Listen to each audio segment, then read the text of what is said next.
Un mois après sa réélection, le président congolais Denis Sassou Nguesso a nommé son nouveau gouvernement, une équipe de 38 membres, rajeunis et qualifiés de gouvernement de rupture. Plusieurs caciques du pouvoir indéboulonnables depuis 20 ans n'y figurent plus. 16 personnalités font leur entrée. À noter la présence de 8 femmes dans cette équipe gouvernementale du jamais vu.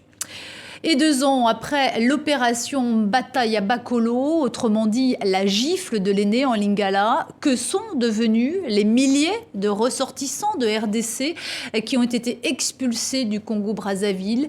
Beaucoup, vous allez le voir, campent dans les rues de Kinshasa, le récit d'Emmanuel Godard. Ils ont monté des tentes de fortune dans les rues de Kinshasa, avec des sacs en plastique. Ils dorment sur des matelas faits avec du sable. Des dizaines de familles vivent ici depuis leur retour précipité du Congo-Brazzaville, il y a 2 ans. Jusqu'à présent, en tout cas, on n'a rien reçu de la part du gouvernement, quel que soit central ou provincial, sauf les gens de bonne volonté, les églises et les ONG et toutes personnes de bonne volonté qui nous assistent avec quelque chose à manger, le riz, le sucre et les produits de première nécessité. Des conditions de vie insalubres, sans hygiène. Ils utilisent l'eau des égouts pour se laver. Le gouvernement avait promis de reloger ces rapatriés. Certains se sont retrouvés dans des centres de transit, mais les autres ont été oubliés.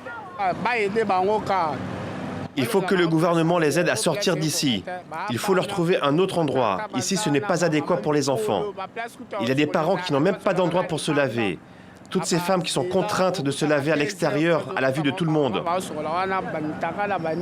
Certains résidents de Kinshasa ont moins d'empathie et se plaignent des habitants de ces campements, qui seraient selon eux à l'origine de l'augmentation des vols dans le quartier. C'était en avril 2014, opération La Gifle qui fait mal en Lingala. Des milliers de Congolais réfugiés à Brazzaville sont expulsés, officiellement pour nettoyer les rues des bandes criminelles.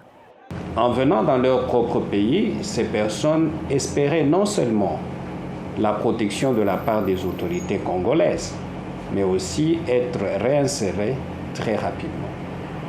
Or, il s'est fait qu'au jour d'aujourd'hui, ces personnes ont été totalement abandonnées par le gouvernement.